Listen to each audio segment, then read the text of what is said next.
Post গ্রাজুয়েটের পরে লেখাপড়ার তো আর কোনো ডিসিপ্লিন থাকে না, একা একা হয়ে যায় সব। তুমি হিস্ট্রি পড়লে সেখানে ইকোনমিক্স পাবে, তুমি হিস্ট্রি পড়লে সেখানে ফিলোসফি পাইবে, ফিলোসফি পড়লে ইকোনমিক্স পাইবে। কারণ ধরো ফিলোসফিটা প্রত্যেক সাবজেক্টে আছে, ফিলোসফি ছাড়া নলেজ হতে পারে না।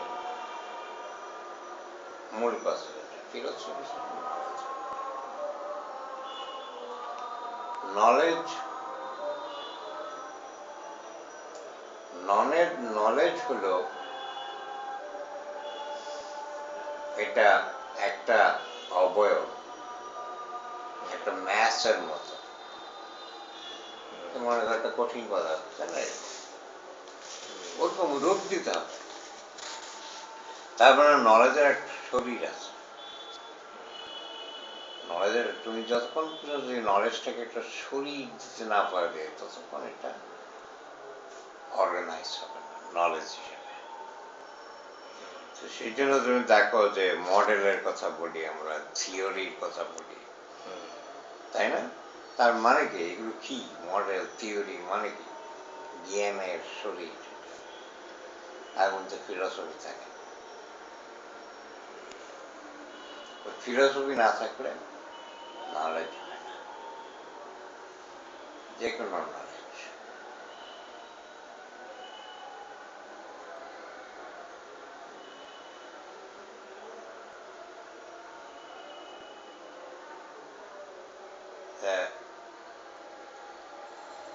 তুমি পিএইচডি থিসিস করতে যাও, তুমি বই লিখতে যাও, তোমাকে এটা সুন্দর করে সাজিয়ে অর্গানাইজ করতে হবে। নিয়ম কানুন আছে, বইটা লিখতে হবে। নিয়ম কানুন আছে যে তুমি যেভাবে এসেটা লিখতে হবে, নিয়ম কানুন আছে তোমার সব কিছু, তাই না? সুন্দর করে সাজায় লিখতে হবে। এই যে টেকনিক্যাল জিনিসগুলো, এগুলো জানতে হয় লিখা হচ্ছে গেলে, এগুলো ভালো করে জানতে হয়, এগুলো জানা লাগে।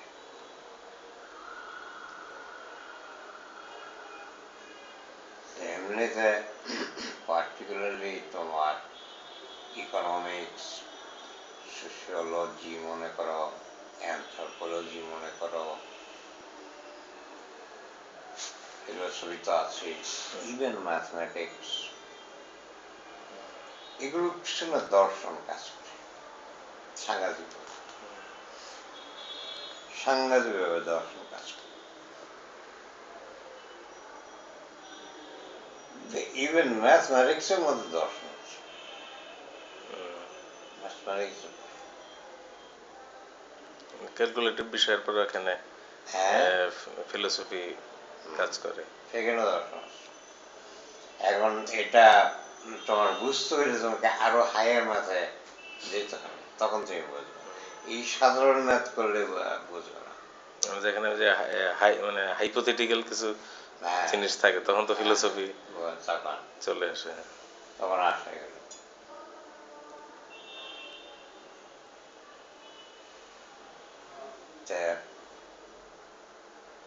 এগুলো হলো নলেজ, নলেজ এটা।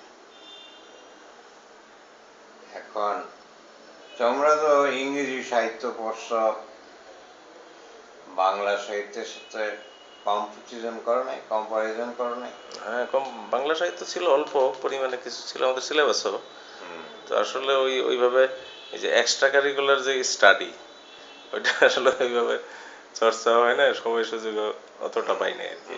ওই সিলেবাসের পড়াই না, এখন ইংরেজি সাহিত্য তো ভাস্ট, বিশাল অবস্থা, বিশাল না? এই জন্য মাস্টার্সে পরে গিয়ে আমি ওই করছি, ওই লিটারেচার আর নেইনি, ল্যাঙ্গুয়েজ সাইডটা নিছি, phonetics, language,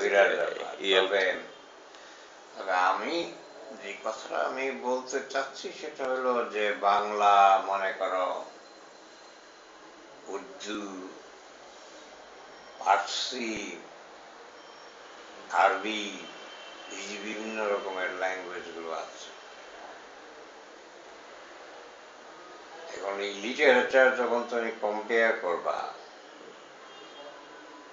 relatively, absolutely relatively আমাদের পজিশনটা কিরকম, কত কাছাকাছি। অ্যারাবিক সাহিত্য আমাদের চেয়ে রিচ, নাকি তোমার উর্দু সাহিত্য রিচ, বুঝতে পারছো? আর আমার তো মনে হয় যে আমাদের এই উপমহাদেশে, সাবকন্টিনেন্টে, আমাদের বাংলা সাহিত্য সবচেয়ে রিচেস্ট। এটা আমার নিঃসন্দেহে নিঃসন্দেহে। হুম বাংলা তো রবীন্দ্রনাথ তো ধনীর সন্তান ছিল, হ্যাঁ তাই না? সে লন্ডনে চলে আসছে, ইয়েটস তার লেখা অনুবাদ করছে, তাই না? এই জন্য ব্রিটিশদের কাছে বা নোবেল কমিটির কাছে পড়ছে।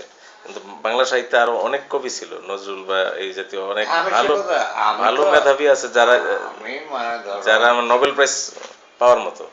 একটা ল্যাঙ্গুয়েজকে তুমি যখন বলবা যে ল্যাঙ্গুয়েজের মানে র্যাঙ্কিংটা কোন জায়গায়, সেটা বুঝতে হলে তোমাকে সব কবি, সব সাহিত্যিক, সব কথা সাহিত্যিক, যত রকমের লেখক আছে প্রত্যেকের লেখাই তোমাকে কনসিডার করতে হবে, টোটাল জিনিসটা কনসিডার করতে হবে।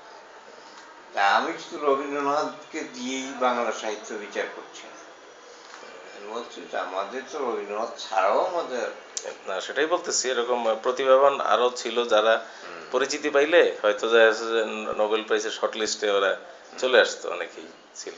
কিন্তু সেই অনুপাতে ধরো হিন্দিতে নেই, হিন্দি যেমন তেমন কিছুই নেই। লেখা টাকা নেই। হিন্দি তো আসলে ল্যাঙ্গুয়েজটা ছিল ওই যে আনটাচেবলদের ভাষা, শুধু মানে রাষ্ট্রীয় অখণ্ডতা রক্ষার জন্য এটা একটা রাজনৈতিক সিদ্ধান্ত আর কি, যে অস্পৃশ্যদের ভাষাকে জাতীয় ভাষা করা হয়েছে, যাতে ওরা মানে ইয়া না হয় আর কি, নিজেদেরকে এভাবে মানে বিচ্ছিন্ন মনে না করে। এই জন্য ল্যাঙ্গুয়েজটা নাকি হিন্দিটা রাষ্ট্রভাষা করা হয়েছে শুধু এই জন্যই। হিন্দিটা ওই উর্দুর মতোই, উর্দু হিন্দি তো একই। বা উর্দু হিন্দির মতো আর একই। এটা যেমন উর্দুটা ছিল ইয়েদের ওই মিলিটারি গ্যারিসনের ভাষা, মিলিটারিরা ওই ওর ভিতরে উর্দুতে কথা বলতো, ওদের একটা ল্যাঙ্গুয়েজ সৃষ্টি করছে আলাদা। ক্ষত্রিয় বলে নাকি ওদেরকে, ব্রাহ্মণ ক্ষত্রিয় বা এরকম না, এরকম এটা বিশ্ব। করতো মুঘলরা করছে, এটা তো মোগলরা। মুসলমানরা করছে, আগে তো ছিল না, আগে ছিল না। তা এখন এখন এটা উর্দুটা ভাষা করতে আসবে, হয়তো অনেক আসতে হবে না। এর মধ্যে হিন্দি আছে, এর মধ্যে পার্সি আছে, এর মধ্যে কিছু এই যে উর্দু ভাষায় কথা বলতো কিছু কিছু লোকজন লোকালি, এগুলো আছে, তাই না? ফার্সি ভাষা থেকে তো অনেক ওয়ার্ড ডিকশন তো অনেক, হিন্দি বাংলা উর্দুতে তো আর ফার্সি আরবির তো অনেক পার্সিটা অনেক ওয়ার্ড আছে। ইন্ডিয়ার ইন্ডিয়ার রাষ্ট্রভাষাটা ছিল পার্সি বিগিনিং, বুঝছো? এরা রাজত্বতে আইতো মুঘলরা, তো সবাই তার পার্সি ভাষায় এই হয়তো ওই যে মুদ্রাগুলি লিখতো, যে মুদ্রাগুলির উপরে যে লেখা থাকে এটা পার্সি ভাষা না, সবই পার্সি ভাষা। ফার্সিও তো ফার্সি তারপরে সাহিত্য অনেক রিচ। তারপরে আস্তে আস্তে এটাকে পার্সি ঢুকে গেল ইন্ডিয়ান লোকাল ল্যাঙ্গুয়েজে, তারপরে মিক্সড হওয়া শুরু হইলো আর কি। আর এমনি মুঘলদেরও ব্যাপারটা হলো, মুঘলরাও তো তাই করছে, তারা তো নিজেদের কালচার কৃষ্টিকে ধরে রাখতে চায় না, তারা ছড়িয়ে দেওয়ার চেষ্টা করছে ইন্ডিয়ান কালচারের মধ্যে, তাই না? খাওয়া দাওয়া তুমি দেখো, তারপরে তাদের বিল্ডিং স্ট্রাকচার, আর্কিটেকচার, স্থাপত্য আর কি, এদের স্থাপত্য কলা সব। এটা এই যে এইসব জিনিসগুলো সাথে ছড়াই দিচ্ছে তারা, এবং ইন্ডিয়ান সিভিলাইজেশনকে রিচ করছে। কিন্তু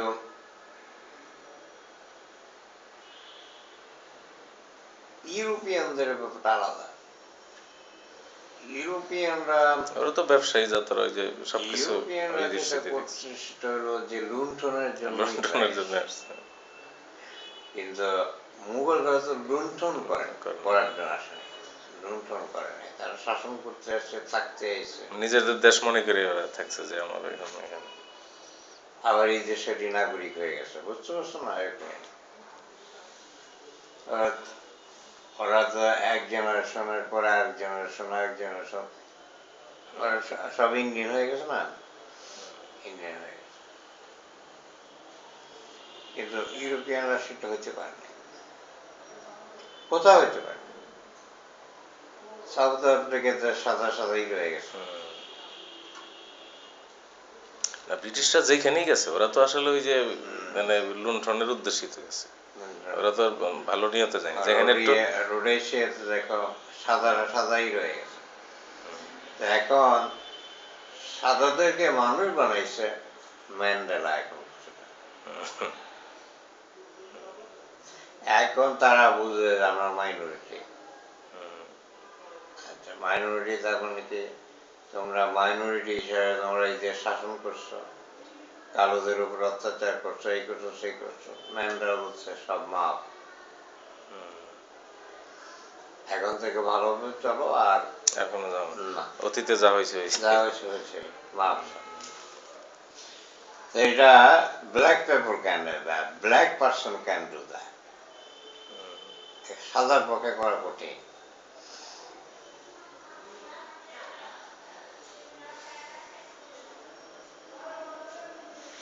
ধরো ম্যানরা তো মাফ করে দিচ্ছে,